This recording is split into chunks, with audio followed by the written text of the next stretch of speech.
और एक भगवान शंकर का घोषणेश्वर ज्योतिर्लिंग बना है जो देवगिरी पर्वत के पास में बनाया गया। और ये भगवान शंकर पुत्र के दाता हैं, संतान के दाता हैं। वास्तव में भगवान शंकर की लीलाएं बड़ी अद्भुत और बड़ी विचित्र हैं, कुछ कहा नहीं जाता। ये संतान को देने वाला, पुत्र प्रदान करने वाला घोषणेश्वर भगवान शंकर का ज्योतिर्लिंग देवगिरी पर्वत के पास में बनाया गया। उन भगवान शंकर की चर्चा की जाती है। देवगिरी पर्वत के पास ही एक निकट गांव में एक सुधर्मा नाम द्विज भरद्वाज कुल नाम विद्यावारिधि ज्ञाननिधि ब्राह्मण नवगुण धाम।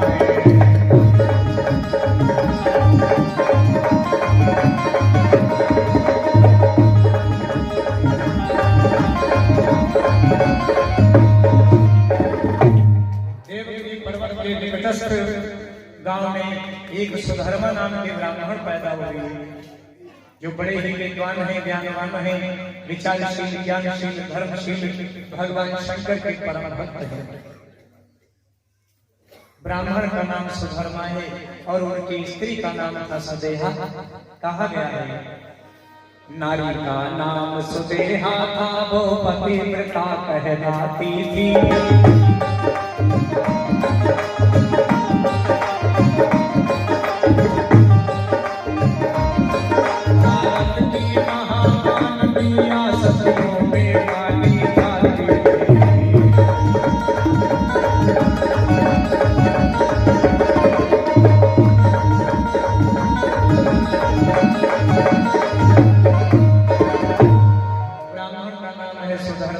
उतनी पर उनकी पत्नी का नाम है सुदेहा जो परम सुंदरी, महान पतिव्रता, बड़ी ही योग्य, बड़ी सज्जन ब्राह्मण की तरह वो भी बहुत ही धर्मशील है, ज्ञानशील है।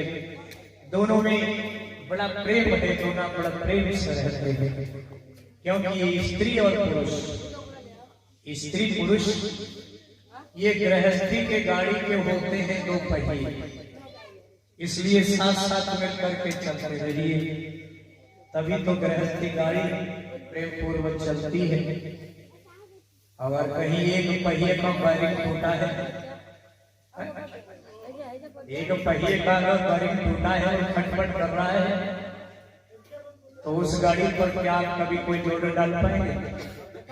खाली ले जाना मुश्किल हो जाएगा, काहे का जोड़? फिर तो वो जिंदगी भार बन जाती है, भार ढोना पड़ता है उसे, फिर वो कटती नहीं जिंदगी, उसे ढोना पड़ता है। अगर गृहस्थी की गाड़ी प्रेम से चल रही है तो पूरा मजा, और कहीं खटपट होने लग जाए जिंदगी भर की सजा, सब बेकार है। क्योंकि पति पत्नी दोनों ही एक दूसरे के पूरक होते हैं। पत्नी अगर आसान रहता है, तुम क्या कोई आसानी से हमें खाना पीना देते हो, आसानी से हमारी जरूरत पूरी करते हो, मैं गुलामी नहीं करती हूँ, जैसे आसान कर रही हो। या पति कहता है तुम क्या ऐसे ही खाना पीना देती हो, ऐसे ही काम मेरा करती हो, मैं तुम्हारी जिम्मेदारी नहीं उठाता हूँ, मैं भरण पोषण नहीं करता हूँ, जिससे वो एहसान कर रहा हो। कभी नहीं चल जाएगा, कभी नहीं चलेगा।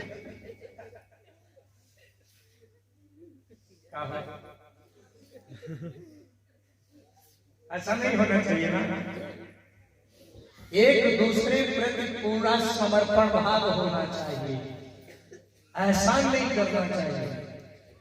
कोई किसी पे एहसान नहीं करता, एक समर्पण भाव कि भगवान ने हमको ये दायित्व तो सौंपा है, जिम्मेदारी दिया है, वो मुझे पूरी करनी ही करनी है, दिस इज माय ड्यूटी, ये करना ही पड़ेगा, करने के लिए आप विवश हैं।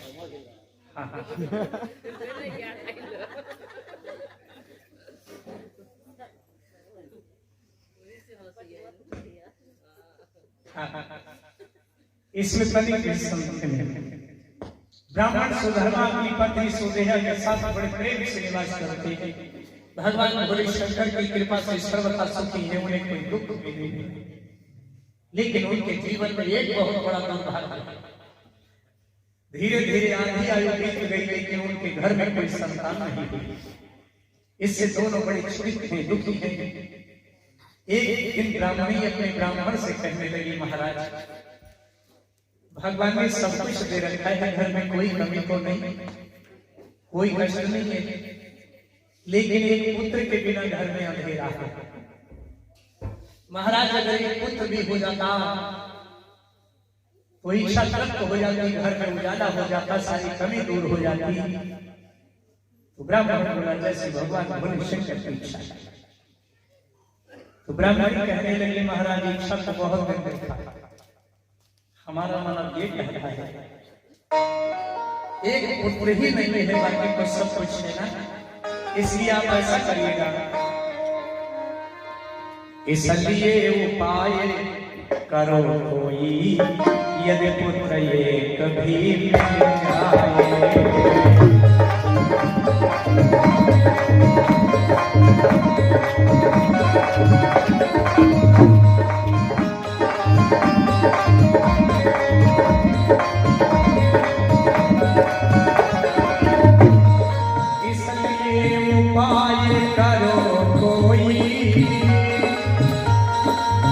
पुत्र ये कभी मिल जाए,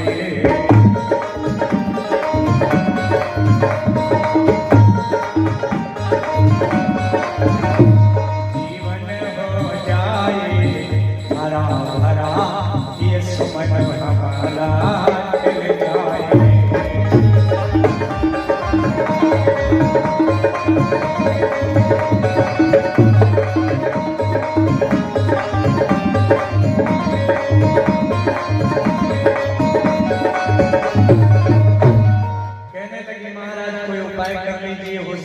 भगवान भोले शंकर एक पुत्र दे दें तो बड़ी प्रसन्नता होगी महाराज, सारी घर का अंधेरा दूर हो जाएगा। ब्राह्मण कहने लगा, देवी पुत्र के लिए उपाय मैं क्या कर सकता हूँ और क्या करूँ। देखो एक बात है, ब्राह्मण बोला ठीक है, ब्रह्म भले परिपुष्ट, जो कुछ उसने दिया है हम उसमें संतुष्ट।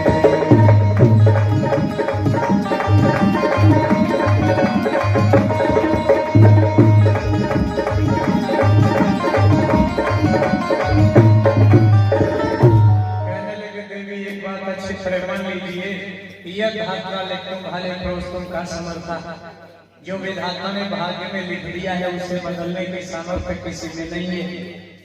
जो हमारे प्रारंभ में था वो हमें मिल गया, और जो भगवान ने हमें दे दिया हम उसी में संतुष्ट है। अब कोई उपाय करने नहीं जाऊंगा। ब्राह्मणी बोली, नहीं महाराज, बिना पुत्र के मनुष्य का कल्याण नहीं होता, मरणोपरांत ही बेटा ही जलदान पिंडदान गया श्राद्ध आदि करता है तो मनुष्य का कल्याण होता है। ब्राह्मण कहने लगा, बिल्कुल गलत, ऐसा कैसे? अरे कल्याण और पुत्र के द्वारा, अगर दूसरे से दूसरे का कल्याण होता तो सारे संसार का कल्याण हो जाता ना हो। मनुष्य का कल्याण तो अपने कर्मों से होता है, मनुष्य का कल्याण तो अपने पौरुष से होता है, मनुष्य का कल्याण तो अपने कर्मानुसार होता है। कौन किसका कल्याण करता है इस दुनिया में? अगर किसी दूसरे का कल्याण हो जाता तो सारे संसार का कल्याण हो जाता हो, कोई बचता ही नहीं। ये तो सब अपने आप करना पड़ता है। कल्याण का मार्ग तो मनुष्य को स्वयं प्रशस्त करना पड़ता है, किसी के द्वारा कोई कल्याण नहीं होता। ब्राह्मण कहने लगा, देखिए मेरी बात सुनिए,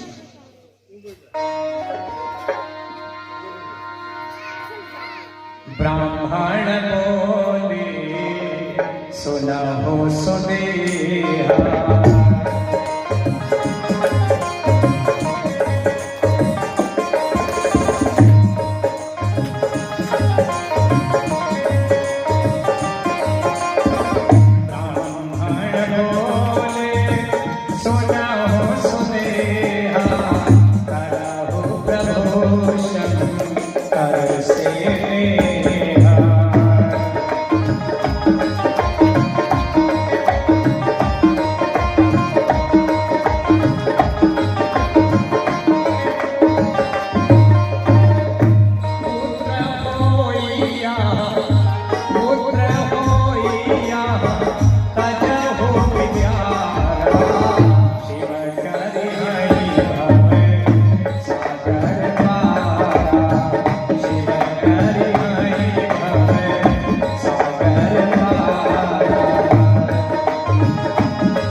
पुत्र होने का विचार छोड़ दीजिए, प्रभु की इच्छा होगी तो वो भी हो जाएगा और नहीं भी होता है तो भगवान भोले शंकर के चरणों से स्पर्श कीजिए, वही भवसागर से पार करेंगे, वही कल्याण करेंगे, वही मुक्ति के दाता है। लेकिन ब्राह्मणी को संतोष नहीं हुआ, नारी को संतोष नहीं हुआ। फिर से समझाने लगी, महाराज कोई उपाय कर लीजिए, अपने लिए नहीं मेरे लिए सही, मेरे कहने से कुछ कर दो, हो सकता भगवान एक संतान दे दे। तो ब्राह्मण बोला उपाय मैं कर भी कर सकता हूं। तो कहने लगे महाराज अगर कुछ नहीं कर सकते हो तो थोड़ा कष्ट कर लीजिए। वो क्या कहने लगे महाराज अगर कुछ नहीं कर सकते हैं तो आप ऐसा कीजिए, पुनर्विवाह कर लीजिए, दूसरा विवाह कर लो, हो सकता हमारे में कोई ऐसी कमी रही हो जिसके लिए संतान ना हुई हो, संभवतः भगवान उसी बहन को कोई संतान दे देंगे तो उसी पुत्र से मैं भी पुत्रवती कहलाऊंगी, महाराज दूसरा विवाह कर दो।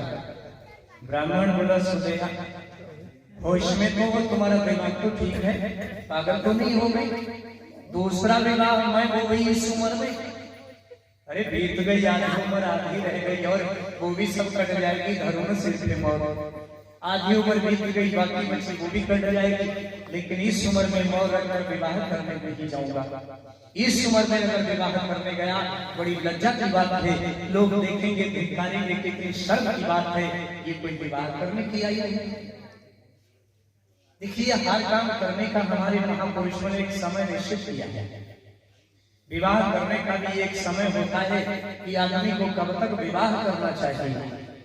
कहा गया है कि ब्याह की चाह बढ़े उनमें तो 15, 20, 25 लोग कीजिए और 30 बहे पर 20 बहे और 40 में तो नाम लीजिए, काम की बेग उठे मन में जब राम को नाम हृदय बस कीजिए और 60 बहे पे जो इच्छा करे तो काढ़ के जूता 50, 60 साल का हो जाए ब्याह करने जाए निकाल के 50 जूते मारो, ये कोई उम्र है विवाह करने की? अरे खुद मरने जा रहे हो, दूसरे की जिंदगी नर्क में डालने जा रहे हो, कोई तरीका है?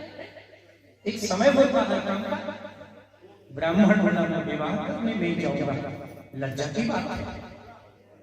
तो ब्राह्मणी कहने लगी महाराज विवाह करने जाने में यदि आपको लज्जा लग रही है तो मैं आपको उपाय बताती हूँ, आपको कहीं आने जाने की जरूरत नहीं है, आप अपने घर में विवाह कर लें।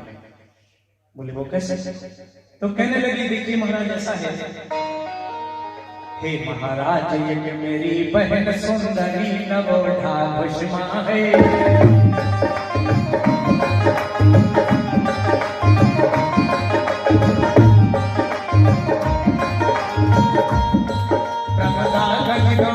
रूपमती मानो बोलो की सुषमा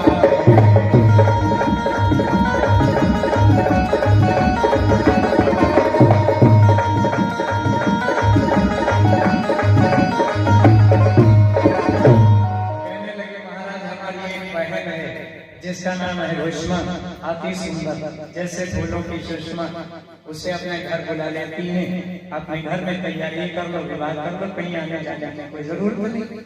ब्राह्मण बोला कुछ भी हो लेकिन इस उम्र में विवाह नहीं कर सकता। अब आज से ब्राह्मणी ने ब्राह्मण को बैठना मुश्किल कर दिया, रोजे पंच करने लगी, रोजाना डोज देने लगी। फिर वो कहावत सिद्ध हो गई कि 100 बार फूंकने से भी लगा चल जाता है। एक दिन ब्राह्मण ने हाथ कर दिया और उसने अपनी बहन भस्मा को बुला करके ब्राह्मण का विवाह संपन्न करवा दिया। कहने लगी महाराज आप चिंता मत करें, हम दोनों बहनें गंगा यमुना मिलकर के आपके घर को प्रयागराज बना देंगी। ब्राह्मण बोला देखिए अब तुम चाहे प्रयागराज बनाओ चाहे गंगा सागर, जो होना था सो हो गया। अब तो सभी बड़े प्रेम से रहने लगे।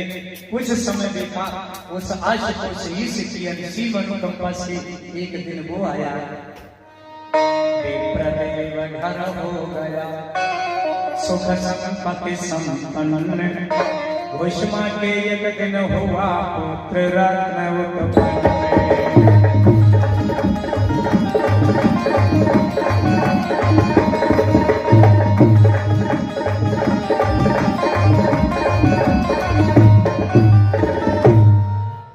बड़े प्रेम से रह रहे थे। कुछ समय देखा परमात्मा की असीम कृपा से वो जो नई बहू आई है उस्मा, भगवान ने उससे पुत्र दिया। अब ब्राह्मण के घर में जब बुढ़ापे में बालक का जन्म हुआ, खुशी का क्या ठिकाना था। अब बाजे बजने लगी शहनाई की कूक, खुशियां मनाई गई। बुढ़ापे में पुत्र हुआ, ब्राह्मण बड़ा प्रसन्न है। बाजे बजने लगे, शहनाइयां बजने लगी। उसके पहनने के कपड़े, चूड़ियां, जोड़, वस्त्र सब नया आ गया। खाने पीने का भी कुछ विशेष प्रबंध, सोच पंजीरी वगैरह किया गया।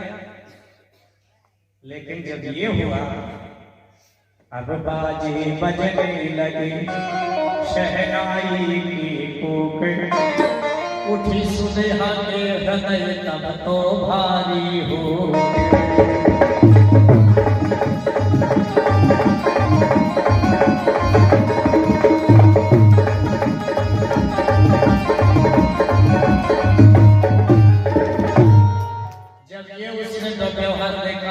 तो सुदेहा के मन में ये इच्छा पैदा हो गई, कहती हे भगवान, ये तो जानबूझ करके मैंने छाती पे पेड़ खड़ा कर दिया।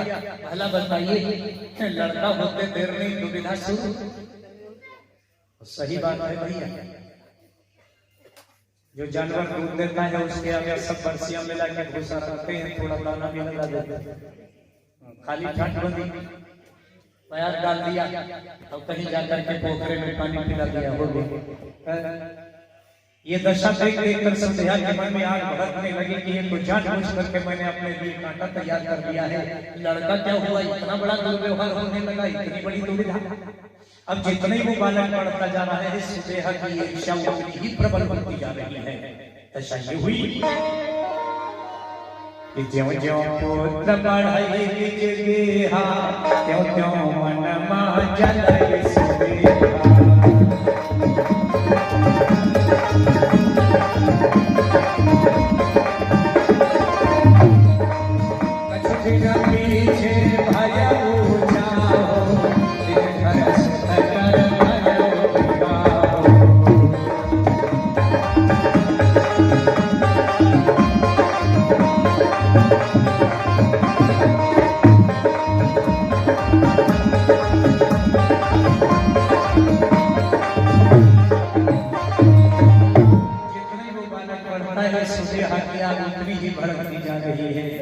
धीरे धीरे जब वो बढ़ता हुआ युवावस्था को प्राप्त हुआ, जवान हो गया, तो उस बालक का विवाह संपन्न किया गया।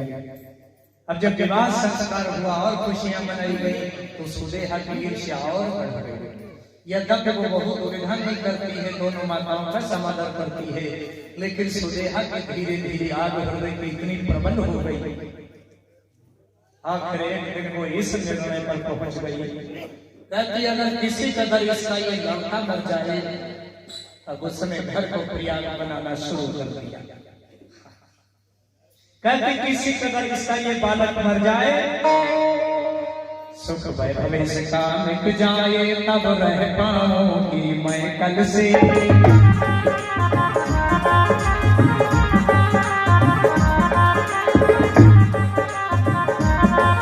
मन की ज्वाला बुझ जाएगी, खुशबा के नैनों के रंग से।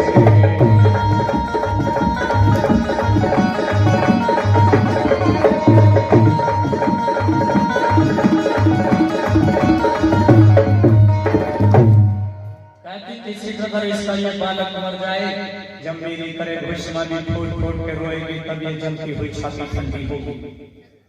कुछ समय और गुजरा, एक दिन गुस्सा इतना बढ़ा, उसका कंट्रोलर फेल हो गया, पावर इतना बढ़ा, क्रोध को संभाल नहीं सकी, आखिर ज्वालामुखी विस्फोट हो गया। एक दिन रात में उठी और उसने उठाई तलवार, जाकर उस सोते हुए लड़के को मार से काट लिया, मार डाला उसे। लेकिन अभी तक उसे तसल्ली नहीं हुई, संतोष नहीं मिल पाया, तो करती क्या है। एक घोर रात में दुष्टा ने उस लड़के का वध कर डाला,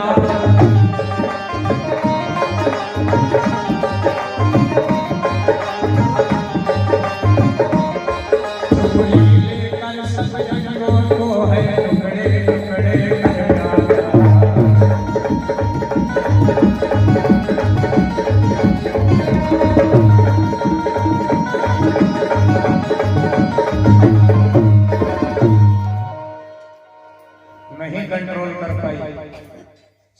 हुए बालक का सिर काट लिया, लेकिन संतोष नहीं हुआ, शांति नहीं मिली।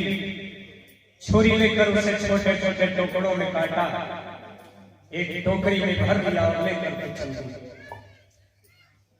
घोषणा की थी जन्म से शिव चरणों में भक्ति, तन मन धन से सदा शिव पूजन में न रखती। घोषणा बचपन से भगवान शंकर की भक्ति किया करती थी। हमेशा का नियम है, रोजाना भगवान शंकर की 11 मूर्तियां मिट्टी की बनाकर पार्थिव पूजा करती है, तदुपरांत ही जलपान करती है। यहाँ ये तब से भी उसका ये नियम पूरा है, बिल्कुल लगा हुआ है। बहुत बड़ा जलाशय है, विशाल बहुत बड़ा तालाब। घोड़ारी के समय उठ लेती है, स्नान करती है, तालाब के किनारे जाती है, मूर्तियां बनाती है, पूजा करती है, मूर्तियों को उसी जलाशय में प्रवाह कर देती है, उसके बाद ही जलपान करती है। धीरे धीरे ऐसा लगता है कि उस तालाब को उसने मूर्तियों से पाट दिया है। ऐसा लगता है वो तालाब साधारण नहीं, एक शिवालय बन गया है। सुदेहा उस बालक के कटे हुए टुकड़ों को लेकर के गई तो उसी तालाब में जाकर के फेंक दिया, जहां रोजाना भस्मा भगवान शंकर की मूर्तियां डाला करती थी, और वहां से वापस लौटी, फिर सो गई। भस्मा रोज की तरह आज भी सवेरे अंधेरे उठ करके तालाब के किनारे पहुंच गई, प्रेम से मूर्तियां बनाया, पूजन प्रारंभ कर दिया। रात की सवेरा हुआ, किंतु आज बहू जब उठकर उस लड़के के कक्ष में पहुंची तो वहां सिवा रक्तपात के उसे कुछ भी दिखाई नहीं दिया, खून के सिवा कुछ नजर नहीं आया। अरे जब उसने ये भयावह दृश्य देखा, उसका धैर्य खो गया। प्रातः सुत पत्नी ने देखा, सयानो हो से लटपट है।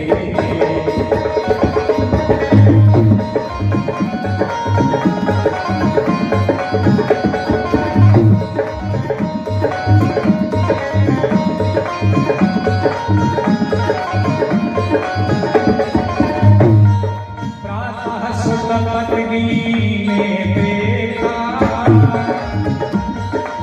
सयानो हो से लटपट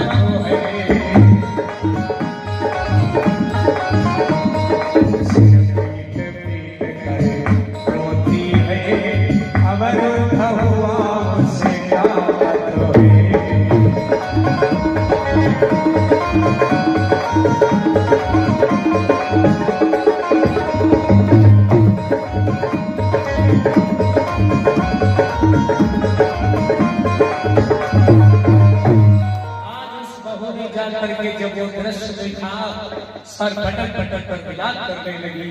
ब्राह्मण ने देखा, पछाड़ खा के अलग बेहोश पड़ा है।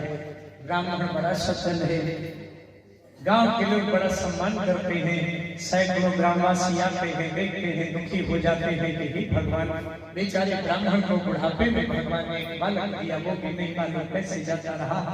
और सुदेहा वो सबसे ज्यादा सरपीट हुई। उसका रोना पीटना देख करके सभी को शंका हो गई, लेकिन कोई कुछ कह न सका। पास ही में तालाब है, जहाँ पर भस्मा बैठकर भगवान शंकर की पूजा कर रही है। घर में जो भी हो रहा है स्पष्ट उसे सुनाई दे रहा है, सब पता चल रहा है। बैठकर पूजा कर रही थी, जब ये शोर सुना, कहती आवाज तो हमारे ही घर से आ रही है। लड़का मर गया। एक बार उसके भी मन में आया कि जाकर देखती हूँ, फिर कहती कोई लाभ नहीं, क्या करूंगी जाकर। इन भगवान भोले शंकर की कृपा हो जाएगी तो पुत्र और भी मिल जाएंगे। किंतु ये वर्षों से बना हुआ नियम यदि टूट गया, ये संजोया हुआ धर्म यदि नष्ट हो गया, तो ये दोबारा मिलने वाला नहीं। ये वो संपदा है, गई तो गई, फिर हाथ आने वाली नहीं। भोले शंकर कृपा करेंगे, पुत्र और भी हो जाएंगे। प्रेम से पूजा की, मूर्तियों को उस जलाशय में प्रवाह किया। अब वो घर को जाने लगी, किंतु जब घर की ओर मुड़कर खड़ी हुई, तब उसके दिल में हुक उठी, हृदय फटने लगा, कलेजा टूट टूट हो गया कि हे भगवान, अब घर जाकर के क्या दृश्य देखूंगी। यही कि जवान बेटा नहीं रहा, बहू विधवा हो गई। वो दृश्य देखने से बेहतर है कि मैं आत्महत्या ही कर लूं। तुरंत हो गई, उसी जलाशय में डूब करके मर जाने को, आत्महत्या करने को आगे बढ़ी। लेकिन जब तालाब में आत्महत्या करना चाहती है कि अचानक पीछे से भगवान भोले शंकर का प्राकट्य हो गया। बोलिए शंकर भगवान की। अरे ठहरो उस्मान, ठहरो, ये क्या कर रही है? ठहरो ठहरो कर रही आत्महत्या पाप, सब पापों से बड़ा है पृथ्वी पर यह पाप। आत्महत्या करने जा रही है। आत्महत्या करने से बड़ा दुनिया में कोई पाप नहीं, क्योंकि ये भगवान की बनाई हुई मूर्ति है, इससे आपको स्वयं नष्ट करने का कोई अधिकार नहीं। वही बनाने वाला कारीगर जब चाहे तो इसे तोड़ सकता है, आप इसमें कोई हस्तक्षेप नहीं कर सकते। एक बात बताइए, जैसे हाथ है, पैर है, आंख है, कान है, कोई भी नहीं, किसी कारणवश यदि शरीर का कब पड़ जाए, नष्ट हो जाए, तो क्या यथापूर्व जैसा का तैसा पहले जैसा आप तैयार करते हैं? बना नहीं सकते। जब आप इसमें कुछ बना नहीं सकते, जब आप इसमें कोई संशोधन नहीं कर सकते, तो इसे नष्ट करने का अधिकार आपको किसने दिया हो? और जो भी अनाधिकार चेष्टा करता है वो भगवान का अपराधी है, परमात्मा का अपराधी है, क्योंकि आप उसके क्रियाकलाप में बाधक बन रहे हैं। वो परमात्मा का अपराधी है, इसीलिए आत्महत्या करने वाले का कभी उद्धार नहीं होता, कभी कल्याण नहीं होता। आत्महत्या घोर पाप, कभी सोचना भी नहीं चाहिए। भोले शंकर ने देखा आत्महत्या कर रही है, भगवान शंकर को देखा, घोषणा मिला करती हुई भोले शंकर के चरण में जा गिरी। महाराज, अब जीने का क्या लाभ रह गया? मेरी तो दुनिया ही वीरान हो गई, सारी खुशियां लुट गई, जवान बेटा नहीं रहा, बहुत विधवा हो गई, वो दृश्य देखने से क्या लाभ? इससे अच्छा है कि मैं आत्महत्या ही कर लूं।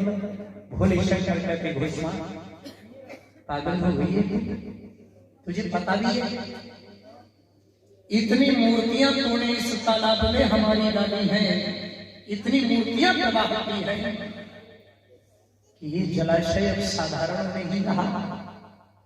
तूने इसको शिवालय बना रखा है, शिवालय ये मेरा घर बन गया है, और तेरा बालक इसी जलाशय में है।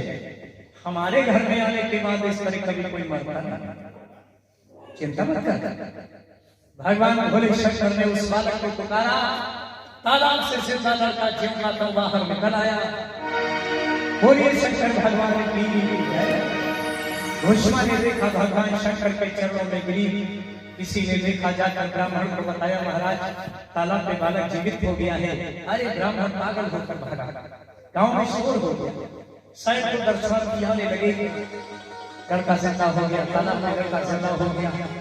अब वो सुदेहानी चली आ रही है, सुनते हैं जीवित हो गया। सामने पहुंची, भोले शंकर ने त्रिशूल उठा लिया, कहते इसी दुष्टता का यह दुष्कर्म है, इसे जिंदा नहीं छोड़ूंगा। घोषणा चरणों में गई, बोली महाराज ये मेरी बहन है, महाराज जो किया हो जाने, मेरा बालक मुझे मिल गया और ब्याज में आपका दर्शन भी हो गया, और मुझे क्या चाहिए? इससे बड़ा इंटरेस्ट और क्या हो सकता है? भोले शंकर क्षमा कीजिए इसे, ये मेरी बहन है। भगवान शंकर कहते घोषणा, धन्य है तू, धन्य है तेरी उदारता, हम तुमसे प्रसन्न हैं, जो चाहो उससे वरदान मांग लो। घोषणा कहने लगी, महाराज मांगने को शेष क्या रह गया जो आपसे मांग लूं? बिना मांगे ही आपने सारे संसार की खुशियां मेरी झोली में डाल दी, बिना मांगे ही आपने सब कुछ मुझे दिलाया, अब कुछ भी मांगने की इच्छा नहीं रही। क्या भोले शंकर कहने लगे, घोषणा मेरा वाक्य कभी अन्यथा नहीं जाता, झूठा नहीं होता, जो इच्छा हो वरदान मांग ले, मैं तुझे बताता। घोषणा हाथ जोड़कर खड़ी हुई, भोले शंकर अब अगर नहीं दे सकते हैं तो फिर मैं ये चाहूंगी कि आपके साथ में हमेशा मेरा भी नाम अमर हो, आप हमारे नाम से यहाँ पर सर्वदा स्थित रहें, ताकि मैं आपकी पूजा करूं, आपके साथ मेरा भी नाम अमर हो, और जो भी यहाँ पर आकर के आपकी पूजा करे उसे आप पुत्र प्रदान करें महाराज, वो निसंतान न रहने पाए। तथास्तु कहकर भोले शंकर वहीं पर मूर्ति स्वरूप हो गए। उस भस्म के नाम से ये घुश्मेश्वर भगवान शंकर का जो दर्लिंग देवगिरी पर्वत के पास में जलाशय के निकट बनाया गया, और ये भगवान शंकर पुत्र को देने वाले। आज भी जो जाए उस जलाशय में स्नान करे, घुश्मेश्वर भगवान शंकर की पूजा करे, बोला औलाद नहीं रह सकता, भगवान भोले शंकर उसे संतान अवश्य प्रदान करते हैं। धन्य है भगवान भोले शंकर और धन्य है उनकी सुंदर कथा। ये शिव पुराण के अंतर्गत ये जो 12 ज्योतिर्लिंगों की चर्चा है, बड़ी अद्भुत, बड़ी विचित्र, बड़ी दिव्य है। विश्वास मानिए, महाकाल भगवान शंकर की चर्चा श्रवण करने से, उनका दर्शन करने से मनुष्य की अल्प मृत्यु का विनाश होता है। घुश्मेश्वर भगवान शंकर की चर्चा श्रवण करने से, उनका दर्शन करने से भगवान भोले शंकर उसे संतान प्रदान करते हैं। कोई भी निसंतान समय रहते ये भगवान शंकर की शिव पुराण कथा का आयोजन श्रद्धा पूर्वक करता है, 12 ज्योतिर्लिंगों की चर्चा श्रद्धा से श्रवण करता है, मेरा विश्वास है कि भगवान भोले शंकर उसे संतान अवश्य प्रदान करते हैं। वो निसंतान नहीं रह सकता। ऐसे दिव्य और ऐसी अद्भुत है भगवान भोले शंकर की कथा जो आप श्रवण कर रहे हैं। बोलिए शंकर भगवान की